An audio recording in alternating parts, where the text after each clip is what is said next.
C'est déjà la fin de l'émission de Samedi de lire de cette semaine en compagnie de l'auteure Isabelle Laflèche. Et Isabelle, en terminant, j'aimerais ça vérifier avec toi, voir comment toi, en tant qu'auteur, tu travailles pour l'écriture. Est-ce que tu es du type d'auteur qui est très assidu, qui va écrire à tous les jours, même si elle n'a pas d'inspiration, ou tu fixes des moments précis pour écrire, ou tu écris quand l'inspiration est là? Ça, c'est une très bonne question. J'aimerais pouvoir écrire à tous les jours. Évidemment, il y a la vraie vie qui s'installe, qui impose certaines contraintes. Mais quand je travaille, ce que je peux dire, c'est que quand je suis dans un projet ou un roman, je suis habitée par le roman. Quand je promène mon chien, les idées me viennent souvent. Et donc, ça m'arrive de prendre un bout de papier en entrant dans ma voiture, puis d'écrire des notes ou en sortant de la douche. Alors, je travaille surtout le soir, en fait. Je suis une personne du soir. L'après-midi et le soir, c'est mon moment préféré. Mais ça m'arrive de travailler aussi le matin si j'ai l'inspiration qui vient. Alors, pour répondre à ta question, c'est pas aussi assidu que j'aimerais. Par contre, quand je travaille dans un projet, j'essaie de travailler le plus possible sur mon livre. Et je disais, je ne sais pas si l'information est bonne, que tu allais des fois dans un chalet en Estrie pour écrire. Oui. Je suis très inspirée par la nature. En fait, la nature me calme l'esprit et permet au côté créatif de ressortir plus facilement. Donc, souvent, je commence ma journée en promenant mon chien là, dans la forêt. Puis là, c'est là que les idées commencent à bouger, ça commence à sortir, à bouillonner. Mais c'est assez différent de l'univers qu'on retrouve dans tes romans, qui se passe dans des villes assez effervescentes. Oui, j'avoue, j'adore les grandes villes, mais en même temps, je me retrouve à la campagne pour écrire. Donc, oui, effectivement, c'est un peu un paradoxe chez moi. Qu'est-ce que tu aimes dans les grandes villes?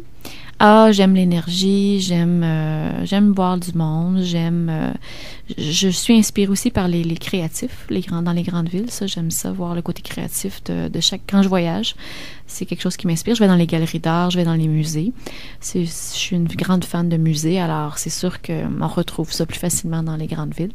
Et l'art a une place importante, je crois, dans ta vie. Même quand tu étais avocate, l'art avait une place importante. Oui. J'ai toujours aimé visiter des musées. Ça m'intéresse énormément. Et puis, aller dans les galeries. Je suis très visuelle, en fait. J'adore les couleurs. Tout ce qui est coloré, ça m'interpelle beaucoup. Donc, pour moi, c'est une source d'inspiration. Et c'est peut-être la raison pour laquelle tu tenais à aller à Paris pour écrire J'adore Paris? Pour t'imprégner visuellement de entre autres. J'ai eu la chance de visiter une exposition sur la vie de Christian Dior, qui était justement juste en face de l'appartement que j'avais loué. Et puis, je pense que je suis allée la visiter au moins 10 fois, cette exposition-là. Et puis, je suis une curieuse. J'adore aller dans les musées. J'adore m'installer aussi dans un café puis regarder les gens passer.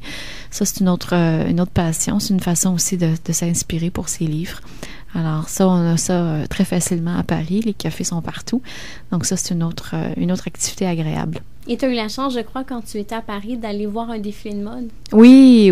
Pendant la semaine de la mode. Oui, j'ai été invitée au défilé Chanel au Grand Palais. Et ça aussi, c'était un grand moment pour moi, pour voir ça, comment ça se passe, de fréquenter ces gens-là, de les regarder, et puis surtout d'avoir accès à une collection préparée par Karl Lagerfeld. Je suis une grande fan de cet homme-là. Il m'inspire beaucoup.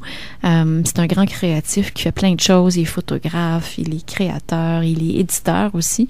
Donc, non, c'était un grand moment dans ma vie. Et est-ce que le fait d'avoir écrit des livres où on parle de mode t'a donné envie peut-être de devenir également chroniqueuse mode?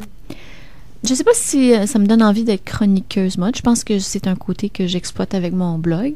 Ça m'a certainement donné envie de continuer dans ma série. Puis je continue de parler de mode dans le 3e. Mais on parle de mode différente cette fois-ci. Et qu'est-ce qu'on peut te souhaiter, Isabelle, dans les prochaines années, voire les prochains mois? Évidemment, c'est le rêve de tout auteur de voir ses livres au grand écran. Alors, j'aimerais bien que c'est un rêve qui se réalise. En même temps, je suis consciente que c'est pas nécessairement donné à tout le monde. Et puis, on verra ce que l'avenir nous réserve, on le sait pas. Puis, l'autre chose, c'est de continuer à écrire. C'est une passion pour moi. Et puis, j'espère que les gens vont être inspirés aussi par les messages sérieux que je laisse dans mes livres.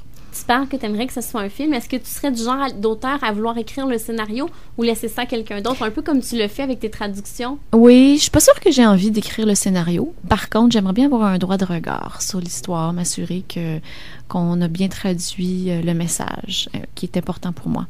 Et est-ce que tu as déjà une idée en tête, peut-être, des comédiens qui pourraient jouer ces personnages? Ah oui, c'est sûr. J'ai une liste dans ma tête. Et puis, ça dépendra si c'est joué en français ou en anglais.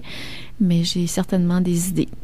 On a hâte, on souhaite très très fort que ça se passe parce que les livres sont vraiment très très bons. On rappelle les titres: J'adore New York, J'adore Paris et le prochain, Carnet d'une romancière à Paris. Merci beaucoup Isabelle d'être venue en studio. Merci de me recevoir. Ça fait plaisir.